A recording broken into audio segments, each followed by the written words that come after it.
Hello and welcome to the Captain's Table Podcast, a special version of the Captain's Table Podcast. My name is Paul, Berserker01 Batman Shelley, your humble host and space bartender at the Astro Pub, your professor and the Astro Historian, and your moderator here at the Captain's Table Podcast. This is a podcast where we talk about Star Citizen lore, news, and more. I bring in people from all over the Star Citizen universe to talk about it.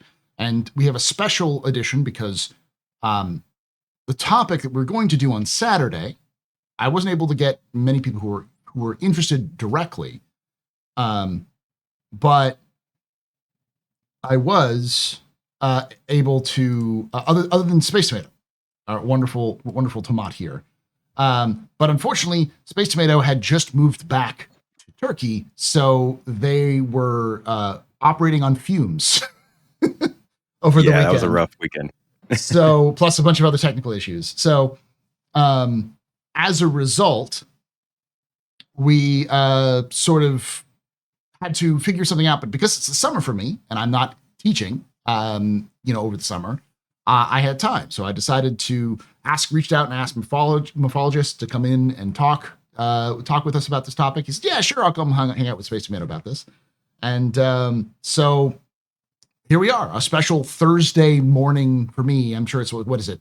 Evening for you, Morph, and like afternoon for you, Tomato. Yeah. It's like early evening. Yeah, evening for me, indeed. Yeah. So, without any further ado, let's get into the introductions, and then we'll get into the topic at hand. I'll start with you, Morph. Who are you? What do you do in Star Citizen, and where can they find you?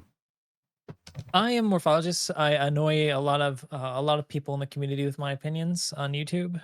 I occasionally stream.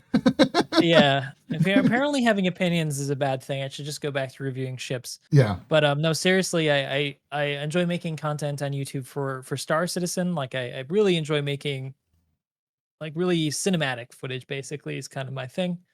And yeah, that's who I am. I just realized I accidentally got the architecture too. I got the two cinematographers of Star Citizen. Both of y'all do really good cinematographic like reviews and stuff like that. So when my game runs at a consistent frame rate, I'll have a go. Then Space Tomato. Who are you? What do you do in Star Citizen? And where can they find you? I am a tomato in space, and I love to talk about it. So I've started probably too many YouTube channels now, trying to do different things surrounding space games. But the main one's Space Tomato Gaming, and it's weekly videos that try to go into development of Star Citizen, mainly features, content, and some news. I generally try to do more historic stuff than just whatever's happening that week. That's more for Space Tomato 2, which is daily videos that come from the stream. So different types of content. Also got a podcast that both of these amazing people will show up on every so often, and an org that tries to keep everybody alive on a daily basis. That's like our main goal. We do pretty good at it. I'm sure the regen's helping, Oh, yeah. Yeah, we're big fans of the regen crisis. Gives us more to do than compare ship sizes. All right. So the topic for today is an interesting one, at least I think, because it's been brought up in the community a little bit, which is the raids and dungeons in Star Citizen. Since Star Citizen is an MMO, for those of you who are unfamiliar with MMOs, there are these events, these things inside MMOs typically, which are often referred to as raids or dungeons, which are sort of their own sort of secluded content away from the main game that requires, parties and large groups of people, often involves like bosses, and they're more difficult or have some sort of narration that you're supposed to go through. And with Star Citizen, the thought was there might be some sort of raid and dungeon content. It's been discussed in the community since the game was announced. And recently, we've had a couple of sandbox activities, I guess is what you're supposed to say. Is that we're supposed to say we're not supposed to call them events because it makes Elliot sad when we call them events? Yeah. Look, I was tooting that horn well before Elliot started getting crap on that ISC. I'm right there with him. I'm not going to be crazy about it being called a sandbox activity, but the fact that people were calling it events, I made a video about this. was throwing everyone's expectations. Like, how many people were coming up and being like, oh, I can't play this. I'm going to lose it because they run these events and everyone plays them and then they're gone. And these aren't events. Yeah. They're going to be there forever. That's the only difference. Yeah. And I mean, that's the big difference. They don't go away. We'll get into that. But let's first kind of like just take a crack at the three we have. The contested zones, the Align and Mine, and the Stormbreaker. Stormbreaker being the one that's most recently been released. It's going to be released with 4.2, which might release today or in the next couple of hours or next couple of days at the very least, since I know that they want it to correspond with Alien Week. So I'll start with you, Morph, or I'll start with Tomato, because Tomato was the last one in introduction. What are your experiences with these three sandbox activities, just in general? Do you like them? Do you dislike them? Is there anything that you just sort of just generally go, I don't like this part, I like this part? I missed the third. It was... I was going to start with Space Tomato on that one. Yeah, go. Yeah, of course. Sorry. But it was the Hathor locations, these new ASD locations. What was the third? It's contested zones. Oh, right. Okay. Yeah. I got a lot to say about contested zones. Contested zones were their trial for this, and it went well. So they have doubled down and started doing a lot more of them. But I think the thing that really bugged me about contested zones was when we first saw the derelict space stations shown at CitizenCon 2023. It gave the sense that they were basically just another part of the space station. And sometimes you might encounter dangers, sometimes you might encounter loot or other types of things. And then when we finally got them in game, they were closed off behind an elevator that obviously transitioned you to a different area, which is, it's cool for the FPS, but I think it misses out on a lot of other experiences people want in the game elsewhere, which is like just the ability to calmly explore places and find some cool stuff. And that's what we hear talked about with these other activities with Hathor, with the Stormbreaker stuff. It's like they are a hot spot for combat. And CIG knows that. You can find where they've talked about making hotspots for this kind of gameplay. And it keeps things active. It definitely leaves something to be desired in each of these locations. Now, I really like it. I've been loving going to these locations and just kind of looting, exploring a little bit on my own. Like, I'm not super worried about PvP or people shooting me. So if it happens, it happens. And with that risk, going into Hathor, not knowing what you're going to find, like, you don't know if there's going to be capital ships at play somewhere, if there's going to be groups on the ground that are fighting NPCs. It finally gives me that feeling that I always got when I watched people go and play something like DayZ, where you could set out for the day and you didn't really know what was happening. Star Citizen's still missing that, but this is as close as I've ever felt like it's gotten. And for as not great as the actual main stories at these locations run, at least for the first 2 months that they're in the game, having locations with stuff going on in general has been a nice change for the game overall. That's not to say that the activities themselves are good, but the locations, I think, have been great. In your experience doing the activities, I know you've probably done a couple of them with your org. Have you enjoyed them? Have they worked for you? No. So I have only done contested zones all the way through once. And even then we ran into like several things breaking. That's not really my thing. Like, I love FPS gameplay. I don't like it in a close quarter space station. It's cool a little bit, but I'm really into landing on the planet and going around an outpost kind of thing. So I was definitely a bigger fan of Hathor, and that was fun to run. We ran through that one time, and it was cool. It felt epic. It felt a little hectic. It felt like I liked the sound design of the stations and everything that went on. It's so hard to judge them when there's nothing else to do elsewhere. It makes it feel like it's the only reason for Daymar is to go to those locations at that time, and that shouldn't be how it is. And so I keep finding myself thinking, yeah, this location is cool, but there's too many people here. How many people will really be there on any given day? Okay. Morph, same question for you. Your experiences with the 3 sandbox activities locations, the contested zones, the Align and Mine, and the ASD. Goods, bads, general feelings. Initially, I really, really like the contested zones. I mean, I thought that they were a really good concept to have this kind of gameplay loop that you could go into and get into pretty quickly because you'd spawn back at the space station that you'd set your spawn at, right? Mhm. Yeah, you lost your stuff, but there was uh, a downside to dying. There was a cost associated with it, risk versus reward. And because you lost things, you were more drawn into going back in to kind of find more of the cool things that you might have lost on other outings doing other activities. So I thought it was a nice a nice little bit of gameplay that was really accessible with not a whole lot of downtime in between doing it. I thought it was a good start for like a side activity you could do every other day. The next one, Hathor, I thought was also pretty cool. I mean, the multi-stage experience of it, I think was really neat. The special effects were very cool. The first introduction of the mini Valacar was really really cool. Like the cool loot that you could find was neat. The set design, like the environmental design was really neat. But ultimately, both of those ended up suffering greatly from just the way that things end up being left in disrepair over patch to patch. It just tends to be the thing with CIG.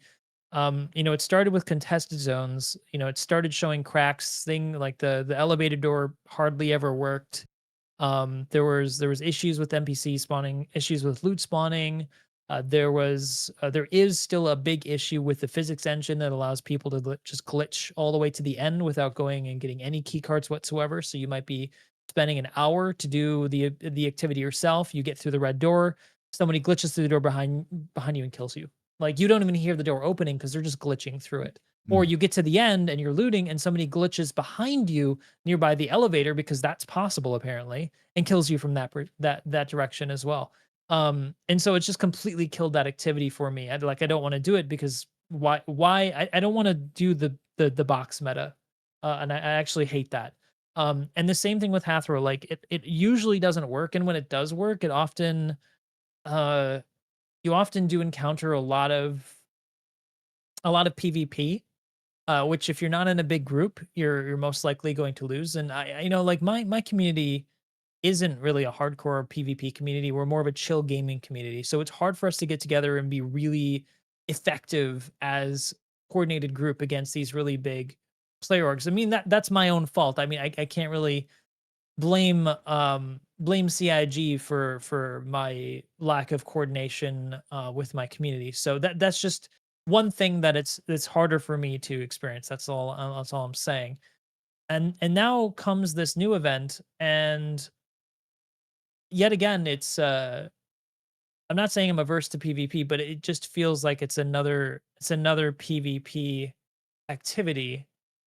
And right from the get-go, despite it being very cool in concept, like we're getting rain and thunderstorms and these environmental effects that cause you to have to land, but it suffers from this classic CIG thing where it just feels a little bit half-baked coming out with issues right out the door that cause problems like the bottleneck, which is and that was a problem with Siege of Orison. I don't know why the designers just elected to do that again with It's what they had seen with Siege of Orison. that's one of those weird things where because it's literally using Yeah. the same No, stuff as Siege of Orison. It's using those shuttles literally, as yeah. well. It's And literally the same issue.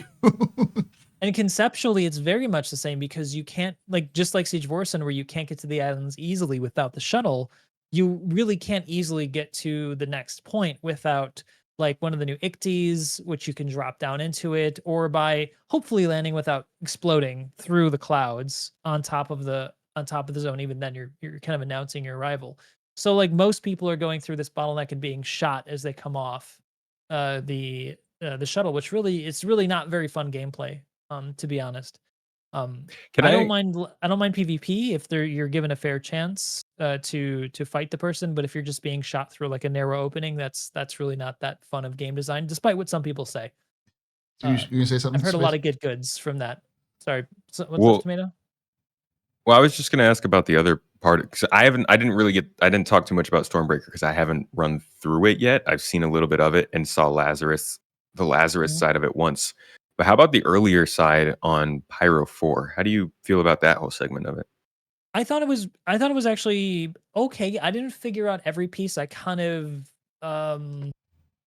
I kind of got around some of it by being a little funny with the way that I would just basically knock somebody out and throw them over the balcony to get to Mhm. the printer.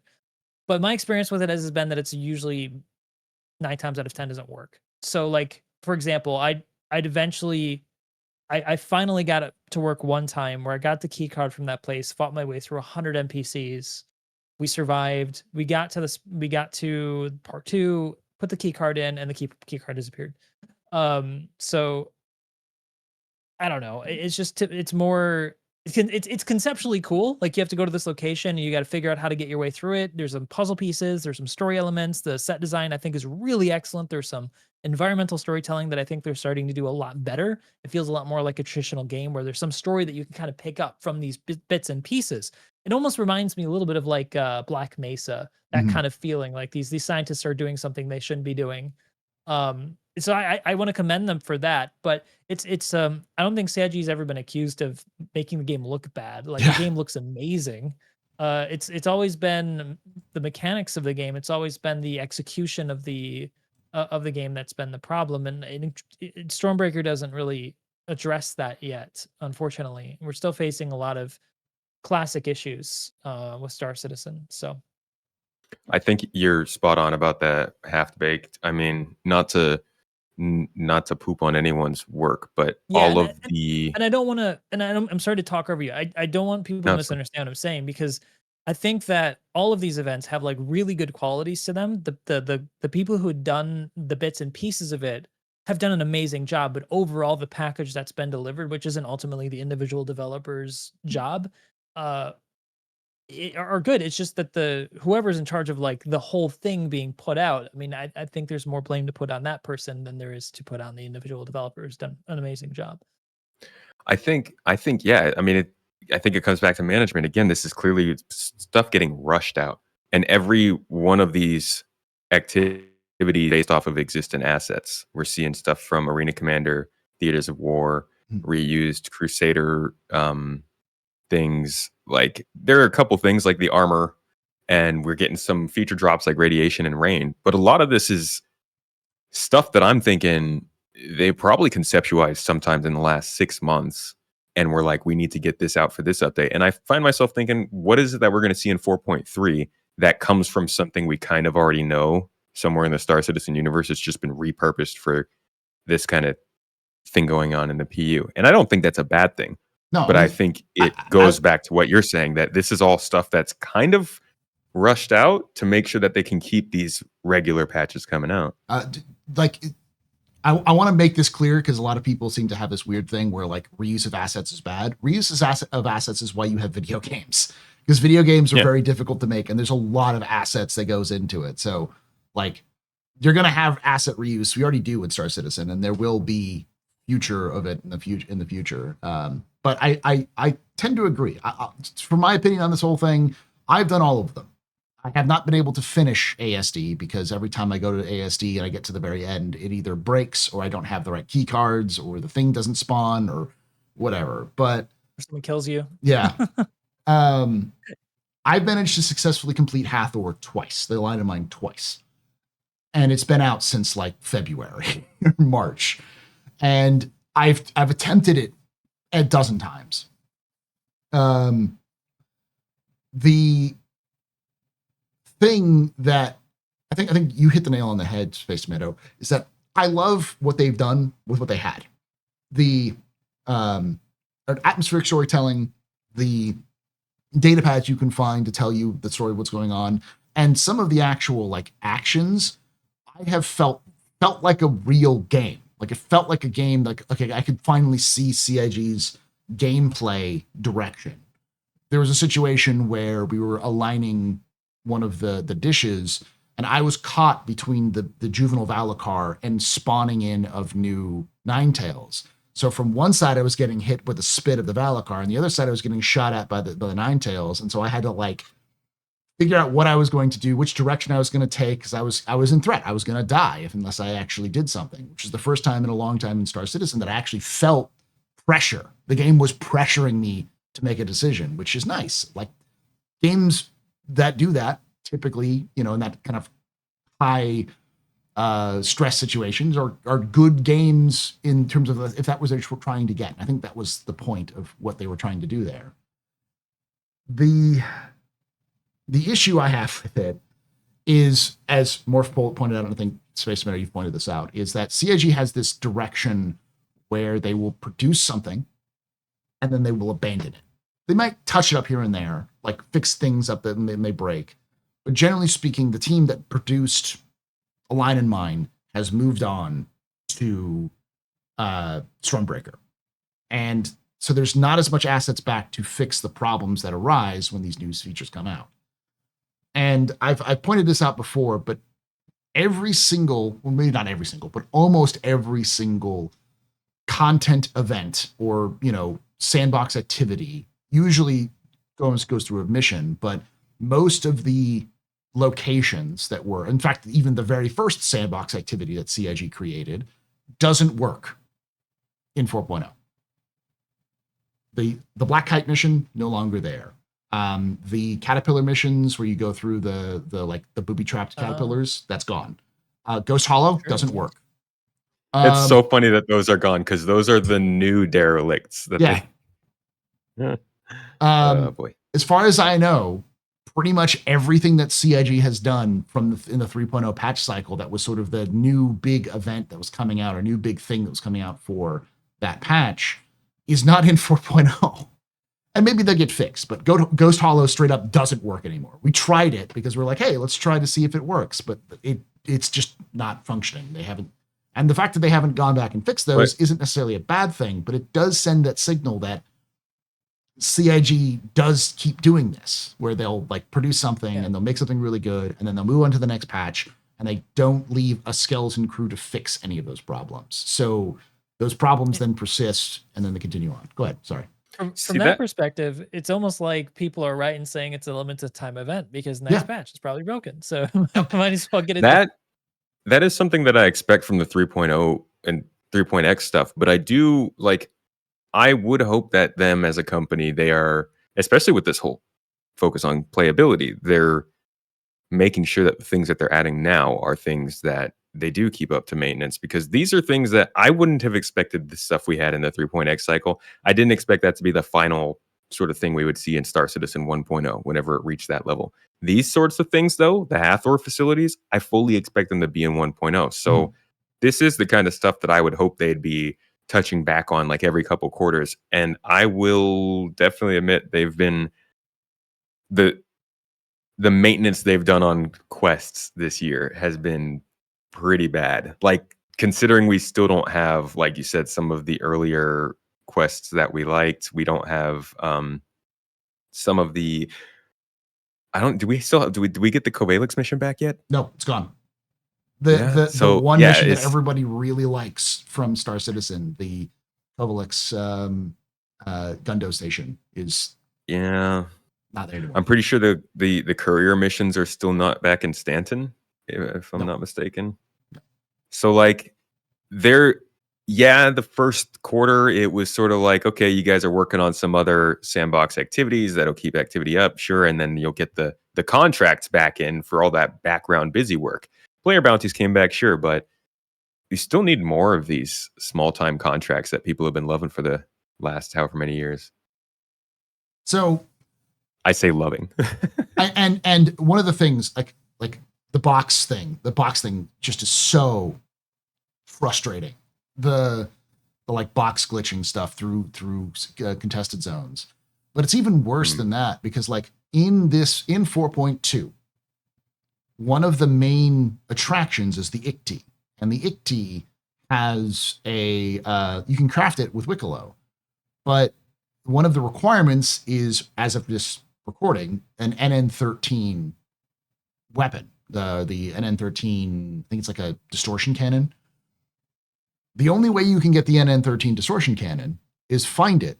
And the only place you can find it is in one of the contested zones. And it's the contested zone that has the routinely broken elevator, cargo elevator. So one of the major parts of 4.2, basically, as far as I know right now, is entirely broken or is a crapshoot in terms of if it works or not, because CIG is relying on old sandbox activities, which they haven't fixed, to as part of their future sandbox activities. So that's my frustrations with these, is that I like them. I will say, I'll end with the positive, which is they are really well made. They're reusing the was it the Crossroads of Crime thing from the Theaters of War? They're reusing those assets for Hathor. That's fine. They look great. They obviously touched them up a little bit here and there, and it looks fantastic. Yeah, I agree. I don't think I personally have also I haven't made that critique that they're reusing assets. It's funny to say, oh yeah, hey, that's Good Doctor right there, but it's not a bad thing to reuse it. I don't think that's the core of the problem at all. No. Yeah. And but it's a smart use of assets, because absolutely. I will say this: anybody who's been around the corporate world will know that if you know one office in a corporate like high rise, you probably have seen most of the offices in a corporate high rise. Very rarely do you see huge differences in terms of internal layouts of buildings. And most skyscrapers in corporations, especially like office parks, corporate office parks, they tend to have similar layouts to each other. So the idea of having an ASD facility, which is just basically the same as another facility somewhere else, is like, yeah, I could see that. I could see the same architect or the same designs being used just because it's cheap or it's efficient or whatever. So, sure. Yeah. So like, I get that. Like, I can see that waved away a little bit. And CIG is also doing their own sort of like construction books or whatever, their own styles and stuff like that, which they're going to be doing. So go ahead, Space. Sorry. I think my favorite part about these locations that they're adding is that they're locations. Like, and this is why I do subscribe to this idea of sandbox activity, or at least I don't have a problem with them calling it that. Maybe it's a little bit of a stretch, sure, but these are the kinds of places where, and we've sort of seen this with the Hathor locations a little bit, the game for any number of years after right now can use these locations for any kind of mission. Investigation mission, find missing person mission, assassinate target mission, find some mining mission. And my favorite thing about that is like it's creating these sort of just like it's like a city. It's like being out in the desert of Mad Max and seeing something off in the distance and being like, what the heck is that driving over there? And you find out that it's Gastown. And there's all this different stuff going on around it that you don't have to get involved in, but you've been brought into that proximity. And now you can start to explore a little more. You could get involved in it. You could see what the heck these dishes are about. You could go in and find some data pads. Maybe you get a little bit more loot. But at the end of the day, it's not just this packaged thing that you have to go do. It's something that they can use like they used any other outpost in the game. All right. So let's move on to the other discussion, because these things have been put into the game. The main focus of this discussion was basically dungeons and raids in Star Citizen. And with these sorts of activities being out and sort of possibly being the blueprint for CIGs going forward of how they're going to approach that sort of content, and with things like the depths, which were mentioned at CitizenCon, the Area 18 instance locations, plus the instanced Vanduul raids, the Vanduul incursions in Nyx. I want to hear your thoughts on this thing. How do you see CIG? Do you think this is the blueprint for CIGs doing raids and dungeons? Do you think they'll do raids and dungeons? Which direction do you think they're going? I'll start with you, Morph, on this one. Well, I think that they probably are still going to stick with what they said from CitizenCon. I think that this is one type of activity you'll be able to do in Star Citizen, but it's still like the whole talk they had about having these layered instanced dungeon type experiences on like ArcCorp, for example. I can't imagine that's still not the plan because it seems just like such a straightforward and in fact a lot easier of a type of game loop design to make because you don't have to deal with all these X factors of players coming in and breaking it in ways you don't expect. It's an instanced, more controlled environment. So I still feel like they're going to go that direction, which is not like what we have right now at all. Really, I mean, maybe if there was an instance, but it seems like it's going to be different. I think this stuff is still somewhat of a blueprint for making more activities, but I think the thing that they really need to figure out is the maintenance of these activities, is how to keep them from breaking. And I don't know what that means for them. I'm not sure if that means that they need to develop better tools to make sure that it tells them when things aren't working or what. But I'm not sure. Mhm. I think they're conceptually very cool. It could be a really good blueprint for activities. I think all of these activities work. They're fun when they work, which makes them a good framework. About an hour or so of activity to complete them, hour 2 hours. It seems like a good time block for gaming. But yeah, that's kind of how I look at it. I'll add another thing onto you there, Morph, because there is a lot of people who also want these sorts of activities, but non-combat focused, where pretty much everything we've gotten has some sort of shooty Right, bang right, bang right. situation. Do you think Well, there's possible for some non-combat focused activities in the future? okay, so I think the main problem with that is that when you're talking about non-combat, what are you talking? Are you talking about going and mining things as part of a mission? Because if that's what you want to do, can't you just do that without an event? Um, what the real issue is to try to articulate this, and maybe I'm speaking for people when I shouldn't, and I'm not trying to do that. So Yeah, correct me if I'm wrong that's here. fine. Is that these activities are not structured in a way to encourage anything but murder hoboing. What incentive do I have at ASD to not kill anybody else? Because those people are going to take the valuable items at the end of the whole activity I'm doing. Plus, I've already spent an hour to get this key card. I've had to swap my suit out to put on that lab suit to get through that door. And like, there's all these things I've had to do to get to this point. When I get to the end part of this, like I'm on the edge of my seat and I don't want anybody to mess it up. What incentive do I have not to kill somebody else? I think that's been the issue. If there was some kind of incentive structure where you would need to work with other people or there'd be a negative to it, then I don't think people would be complaining as much because if you just look at the event as if there were no other players involved, it would just be like a PvE event. What are you doing? You're going and you're sneaking into this Mm. like this NPC facility and you're stealing this NPC card. There's no mechanic in this event that inherently encourages this PvP behavior. It's just an artifact of the way it's been designed. And I think that's somewhat intentional. I know Elliot likes a bit of PvP, but I think it's unfortunately gone too far in one direction. Now, don't get me wrong. I like my PvP. I enjoy it a lot. And I'm not averse to PvP games. I played Counter Strike before a lot when I was younger, and I really loved that whole experience. So I'm not averse to competitive, like Twitch shooters or anything like that.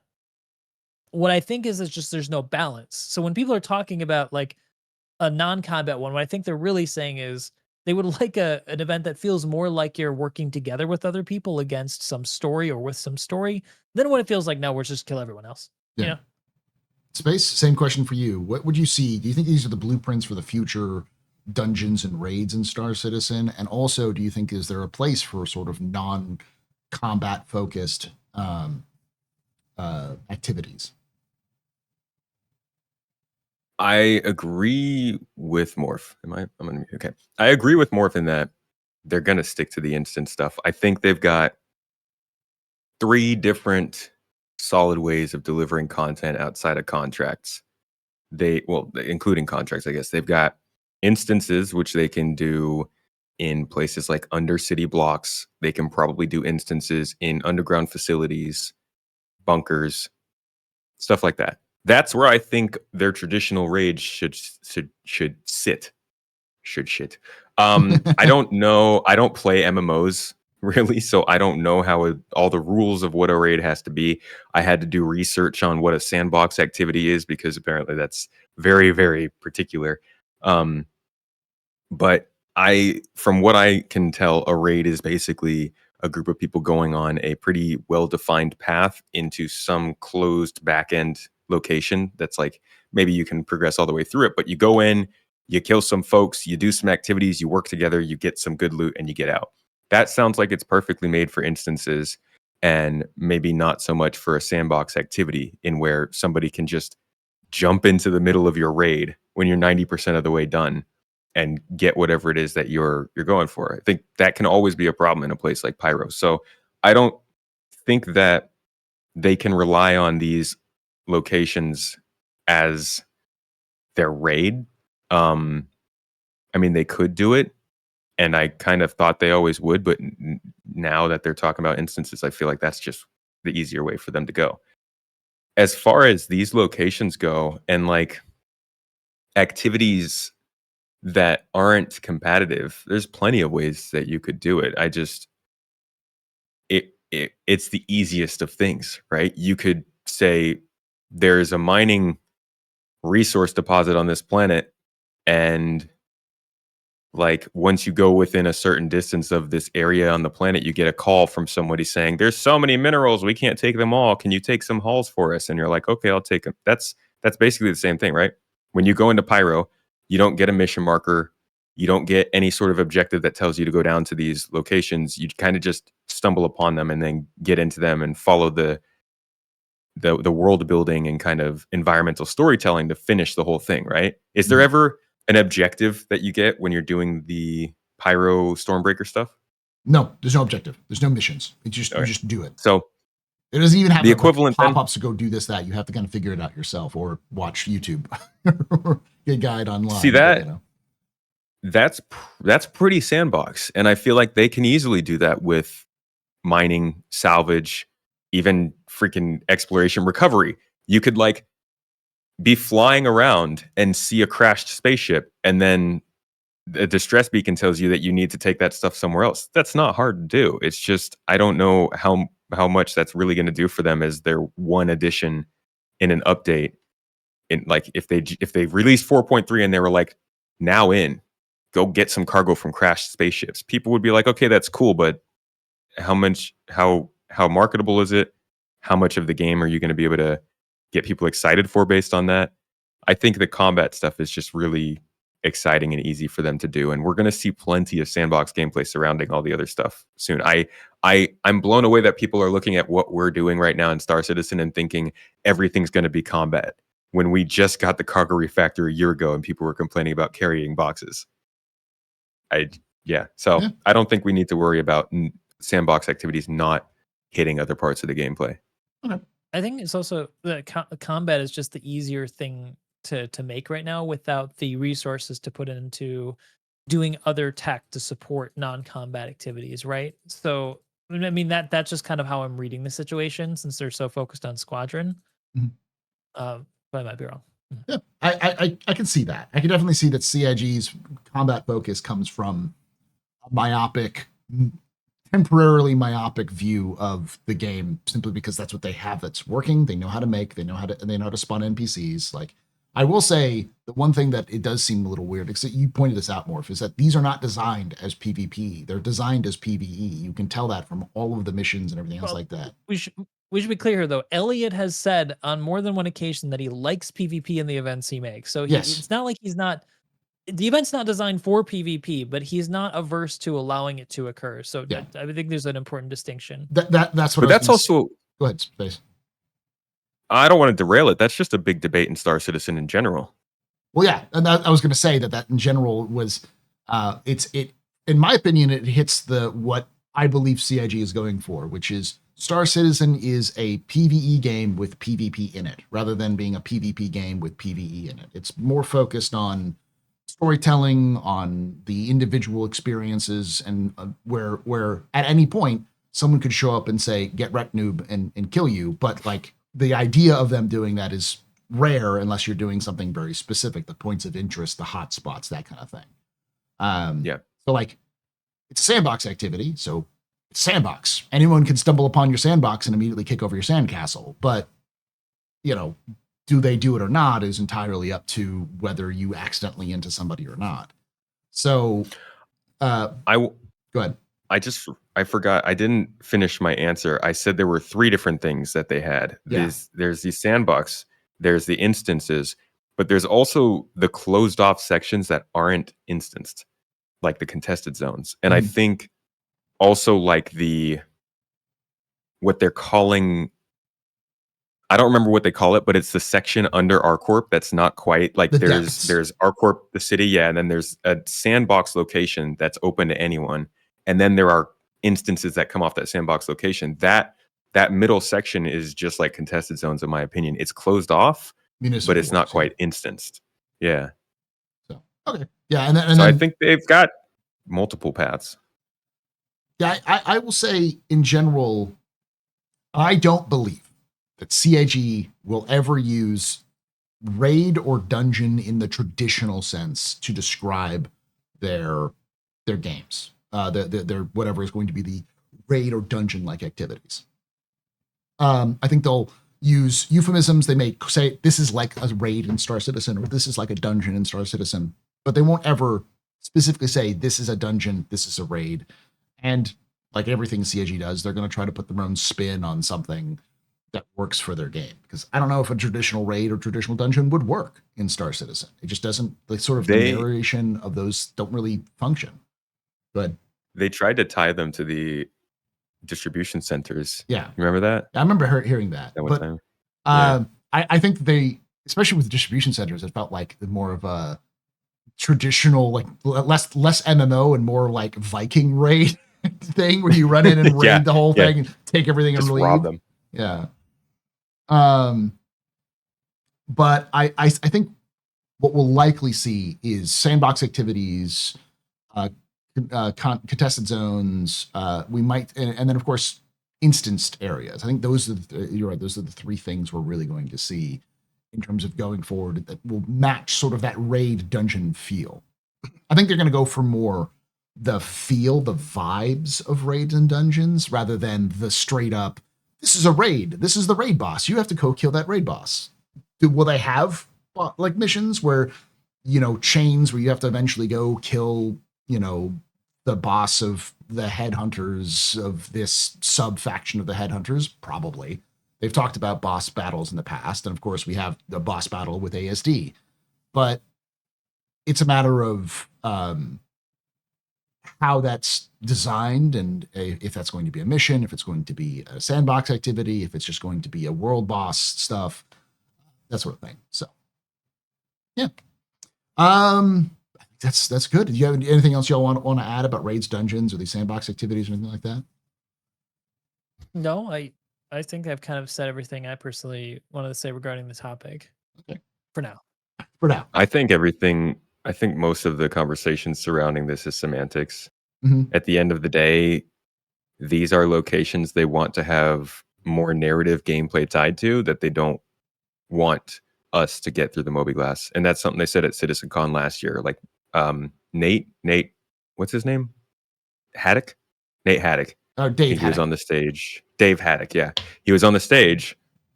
He literally said, we want to get more contracts into the game that do not require you to go through the mobiGlas. And this is them doing that. So we can expect more of it. And I don't think they're going to stick to any one format for it to be delivered. I think it's just another way that they're trying to get us active in the game.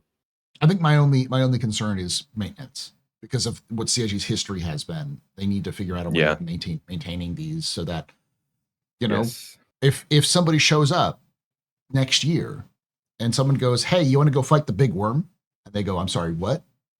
And you go take them to the ASD, they can actually fight the giant Valacar in the ASD facility rather than show up and then something breaks and you're like, oh, well, sorry, kid, no big worm, because CIG didn't maintain their game for a year properly. So you better be happy you just made it here. Yeah.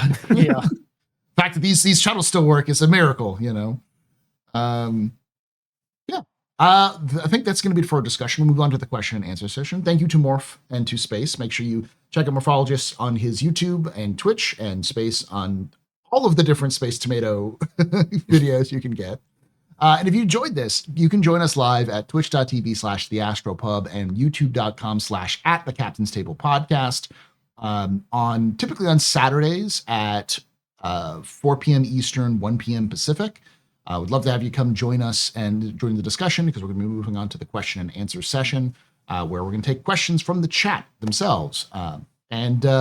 So this is going to be the sign off for the YouTube video, and for this the midway point for those of you listening to the podcast world. But make sure you let me know in the comments down below any of your thoughts on raids and Dungeons and Star Citizens, the current sandbox activities, and frustrations or your suggestions or anything down below. And like I said every time, hope to see you someday in the black.